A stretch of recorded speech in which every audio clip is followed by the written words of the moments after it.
Sanibonani guys, igama ngiqobile ngiphathela amazwi lami e-homecoming ngomhla ka-27 May. Hhayi-ke guys, uMankonyane uvuke ekuseni-ke ngovivi wakhushizela njengomakoti okuqala phela kaSifiso. Ubekade nje ebonakala ukuthi ugcila inhlonipho ugele, ufaka iphinifa, uhenqile emahlombe, iduku. Hayi bo, lapha wonke umuntu laphaya koGubheka besevukile, kodwa-ke uZethu bengabonakali egcekeni. Omama-ke balaphaya koGubheka bamane bayibabaza lento bathi kanti uphi umakoti omusha? Hayi bo, sakhushizela sodwa nje egcekeni, uphi ngampela umakoti omusha? Hayi-ke guys, wamane wathi uMankonyane, ngiyacabanga ukuthi usalele. Wathi usalele ngalesi sikhathi? Hayi bo, ilanga seloyiphosa konina yini usalele? Ngeke bakithi, akulunganga lokho. Uqhamuka uSifiso-ke kusanjalo, wahamba ukhuluma-ke nabanye obaba balaphaya koGubheka, besamncoma namanje ngokuthatha-ke uZethu njengonkosikazi-ke wesibili. Bashilo bathi hayi indodana, wena uyindoda. Uyabona njengoba ukwazi ukuhlanganisa imindeni emibili, umndeni wakoHlongane nomndeni wakoGubheka ngale ndlela owenze ngayo, hayi ngiyakuvuma. Abonge-ke guys uSifiso, aqede lapho athi umbaba omncane wakhe, uyazi nje ndodana, kuzomela impela alanyaniswe-ke manje-ke umpendulo. Mhlawumpe udadewabo nje amthole maduzane noma umfowabo, into ekanjalo nje. uSifiso ngoba uyasazi-ke isimo sikaZethu, usho kahle uZethu ukuthi yena akayimisele neze ngokuthi abo umama maduzane nje. Umane wathi uSifiso, hhayi kanti ningakhathazeki baba omncane, hhayi thina sijahile ukuba nomntwana sinonkosikazi wami omusha, sizafuna nje ukuthi siloke sidlala nje, hhayi iy'ngane okwamanje nginikeni nomunyaka owodwa nje sithi ukuba free qala, hhayi nangampela bavumelana naye. Kuthe kusanjalo-ke guys, waphinde futhi wamemeza umama wegceke wathi, hayi bo, uphi umakoti kodwa-ke ndodana, uyazi phela sibhizi la egcekeni kodwa simbone khushizela. uSifiso-ke wathi hhayi kulungile, ngizohamba ngiyombheka, khululekani boma, ngizohamba ngiyombheka. Hayi bo guys, nangampela-ke wafika uSifiso egumbini likaZethu. Hhayi umethi uyafika khona kukhala ibhungesi guys, uZethu akabonwa. Hey, ngicela ukunitshela ukuthi ngendlela ambheke ngayo uZethu uze wambheka ngisho ko-drop. Imagine uZethu wonke intokazi egcwele impela izongena ku-drop icashele uSifiso. Ubesephelelwe ulayini kuSifiso esengazana ukuthi enze njani, ebona phela ukuthi sengathi ubalekelwe umakoti esagane nje usuku olulodwa. Guys, uphumile-ke egcekeni wabuza uMankonyane, Mankonyane uphi uZethu? Hayi bo, uMankonyane wamane onyusa amahlombe ugele ngoba phela ngampela bengazi ukuthi ulapho uZethu. Hayi bo, wafona uSifiso ifoni imphose ey'hlahleni. Hayi bo, wase washo-ke ubaba omncane wakho ukuthi hamba umbheka kubo. Wathi kanjani manje? Angithi nibonile abantu bakoHlongane ukuthi bamlethile umakoti la ekhaya.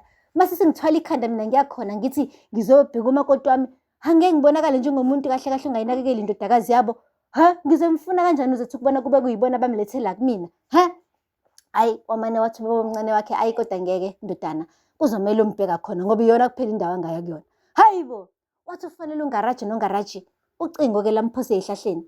Hayi bo, yankulu indaba. Lapho uMankonyane umane nje wathi, eyi azikwenze njani-ke manje nama ngisazi. Kanti ugele unamanga, uthi nje naye akasazi nje, ujabule uyafa ukuthi hawu, hey seze saphuma isicefe emagcekeni akoGubheka. Phela vele bengakaze amfune ukuthi phela uZethu abe kuloya muzi. Ulindile-ke guys uMankonyane ukuthi impela kucace bha ukuthi uZethu akekho lapha emagcekeni akoGubheka.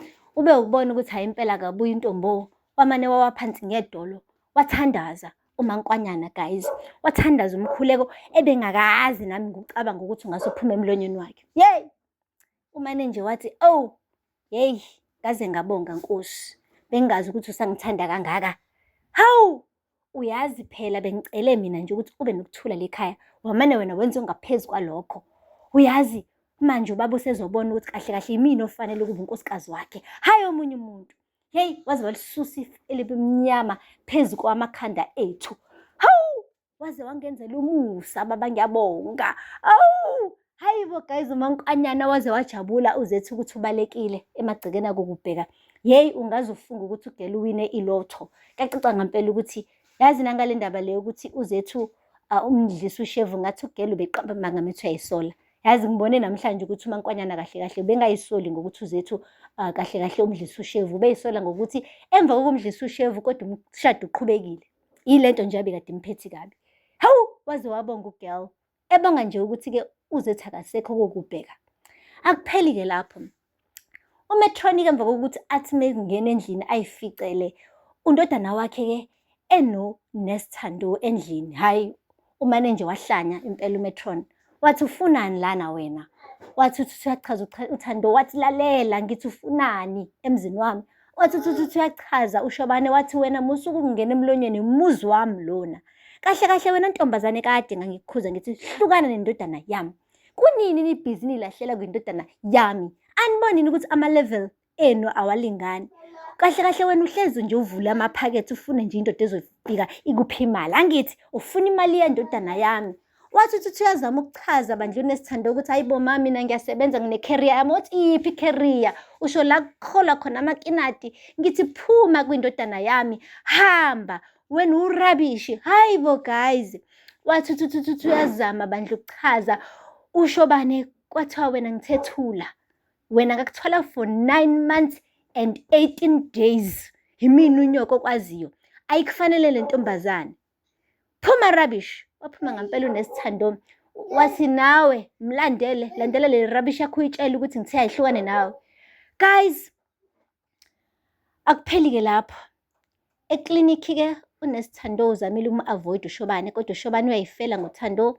Ugcine-ke efikile eduze kwakhe uThando washo ukuthi lalela angikhathali ukuthi ubani uthini, kodwa mina ngithi nawe kuzomela impela siyiqhube lento yethu sibone ukuthi sithathe sibekaphi. Wavuma ngempela kuNesithando ebe azi kahle ukuthi uma kaShobane hey idragon elikhafula umlilo. Okunye-ke ngaphezu kwalokho-ke ukuthi uphindile-ke ucolleague wakhe unyanyile futhi naye ngokwazi ukuthi phela ngathi uNesithando sengathi uyidlisa satshanyana laphaya kuShobane. Uyasho ukuthi hayibo uShobane wayefunwa yimina nje. Usethi-ke manje uNesithando hayibo mngani wena usunomandla nje. Wathi lalela mngani, kahle kahle umngani yasiluma yini isinkwa eseke salunywa umngani wakhe. Wathi hayibo kaze usulume wena lesa sinkwa awusihalela. Guys, sorry nokuhleka. But-ke injalo-ke usho kahle uphindile ukuthi ngithi suka kuShobane wayefunwa mina kuqala. So nomngani-ke bizophela njengoba-ke uShobane benoNesithando sebevumile ukuthi lento le bazoyenza, bazoyiqhuba kumnyama kubovu ukuthi ubani odinwayo, ubani onenkinga, okwabo lobo, kodwa bona nje bawuthi bazoqhubeka nothando labo, abana stress. Guys, aphela lapha-ke amazwibela anamhlanje.